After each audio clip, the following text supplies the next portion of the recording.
Anda kembali di Kompas Petang, Saudara. DPR telah menerima surat Presiden Jokowi berisi nama calon Panglima TNI pengganti Laksamana Yudo Margono. Ketua DPR Puan Maharani menyatakan Presiden Jokowi mengusulkan Kasat Jenderal Agus Subianto sebagai calon tunggal Panglima TNI pengganti Laksamana Yudo Margono yang akan segera pensiun akhir November ini. Kata Puan, DPR akan memproses calon Panglima TNI usulan Presiden Jokowi hingga nantinya disetujui dan disahkan oleh DPR. Sebelum diusulkan Jokowi sebagai calon Panglima TNI, Jenderal Agus Subianto baru dilantik sebagai Kasat 25 Oktober lalu atau baru menjabat sekitar sepekan. Pengangkatan sumpah jabatan Letnan Jenderal. Nama yang diusulkan oleh Presiden adalah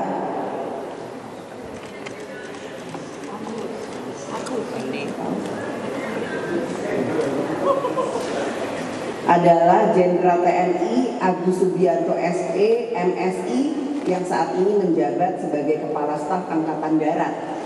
Karenanya sesuai dengan mekanisme yang ada, DPR akan memulai proses dari mekanisme di DPR untuk bisa menindaklanjuti surat usulan pengganti calon Panglima TNI tersebut.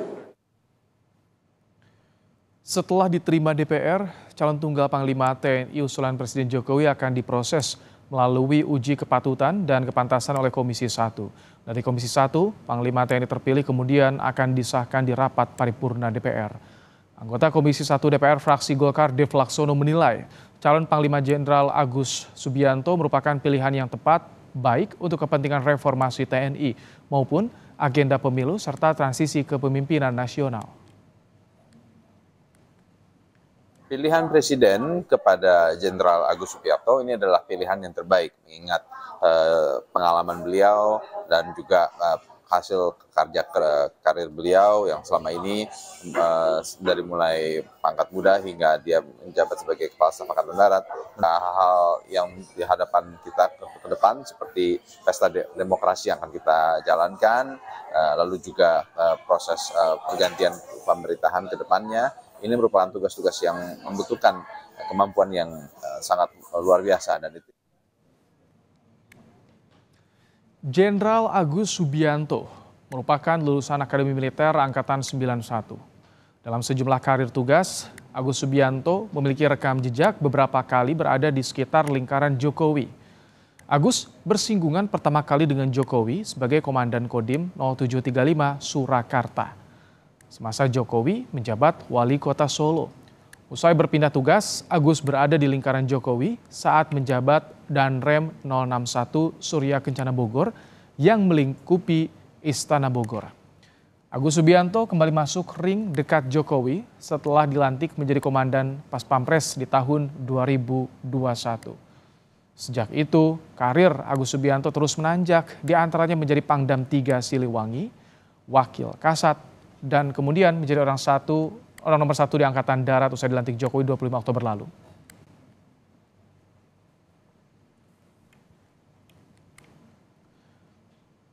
Untuk membahas calon tunggal Panglima TNI yang sudah diusulkan Presiden Jokowi ke DPR, sudah ada pengamat militer dan pertahanan Koni Rahakundini Bakri. Selamat petang, Bu Koni. Selamat petang. Bu Koni, baru sepekan menjabat sebagai Kasat langsung diusulkan jadi Panglima TNI. Bagaimana tanggapan Anda, Bu Koni? Tanggapan saya sih sebenarnya berarti rumors yang saya dengar jauh-jauh hari ya, sudah sekitar 2 minggu lalu itu sudah clear bahwa Pak Agus tuh akan diangkat kemudian akan dipercepat menjadi Panglima TNI gitu. Tapi kita coba lihat ada 5 fakta di sini. Pertama, Pak Yudo itu masih waktunya sebulan lagi, ya kan, untuk pensiun. Apa yang membuat dipercepat pergantian ini buat saya menjadi question mark.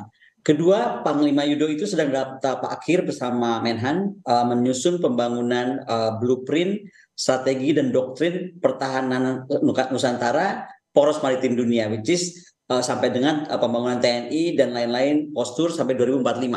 Jadi ini membangun sebuah maritime integrated forces dan itu juga sudah di Sesko TNI kan dengan Dikret 51 kemarin hasil akhirnya itu, ya kan? Itu salah satu legacy yang sedang dibuat oleh Panglima Yudo. Nah, sementara Jenderal Agus sendiri kan baru semingguan ya menjabat Kepala Staf Angkatan Darat.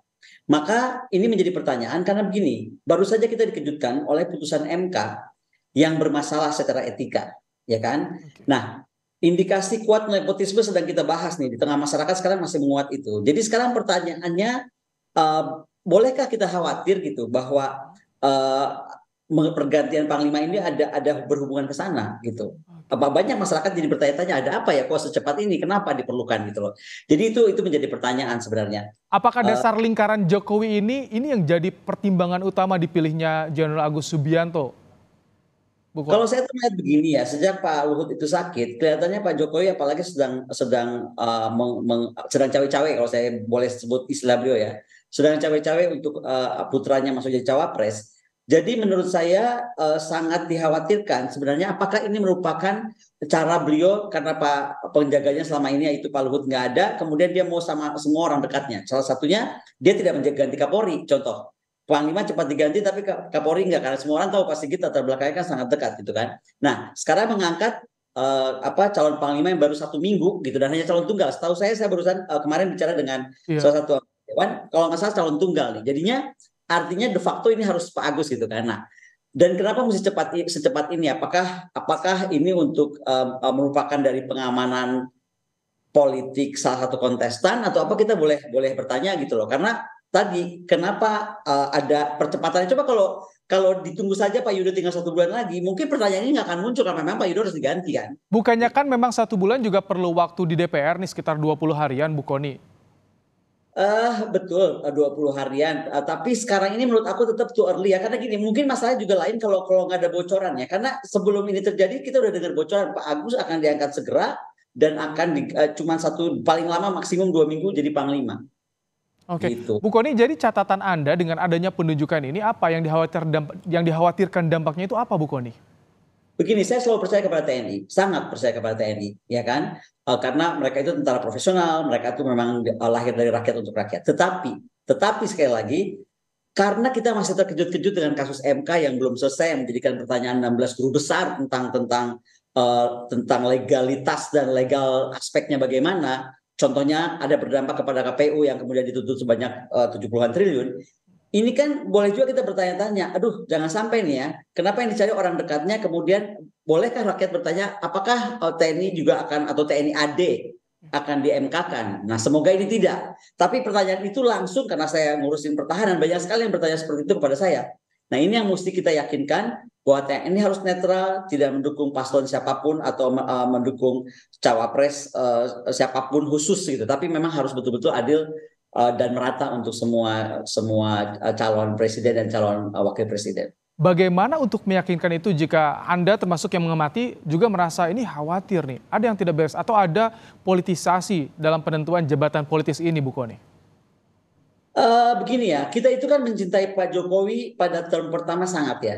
Dan kita tuh terkejut semua karena gini, even era Pak Harto yang dianggap Pak Harto itu oleh sebagian orang tuh sangat diktator, sangat one man show gitu kan. Pak Harto pun tidak melakukan ini, gitu. Melakukan bagaimana misalnya putra-putrinya menjadi wakil presiden atau pejabat apapun saat beliau menjabat enggak. Mbak Tutut saja sempat, tapi itu pun sudah setelah Pak Harto 25 tahun bertahta. Nah, sekarang pertanyaan saya adalah, kalau fatsun politik itu adalah etika politik, itu tidak pernah tertulis. Tetapi semua orang yang bermain dan ada di dunia politik harus paham ada etika gitu loh. Nah, dengan kejadian MK yang kita melihat tidak ada etika atau fatsun politik itu gitu kan, seolah-olah tidak ada etika dan fatsun politik, boleh dong kita khawatir bahwa hal yang sama akan berlaku kepada TNI. Nah, ini yang kita harus berharap sama sekali tidak akan terjadi. Tetapi kembali kekhawatiran bahwa mahkamah keluarga itu bisa terjadi, bisa saja itu terjadi juga kepada TNI. Nah, disinilah kita berharap Pak Agus betul-betul tidak akan melakukan hal tersebut. Karena begini ya, saya cuma mau ingatkan bahwa apapun yang sekarang sedang dibikin itu rakyat sedang resah. Makanya kekhawatiran saya adalah munculnya people's power gitu. Karena saya khawatir sekali itu terjadi. Saran saya itu sebenarnya cuma satu. Apakah tidak sebaiknya presiden itu, ya kan? Karena dia kan sudah nyatakan dia mau cawe-cawe, pernah.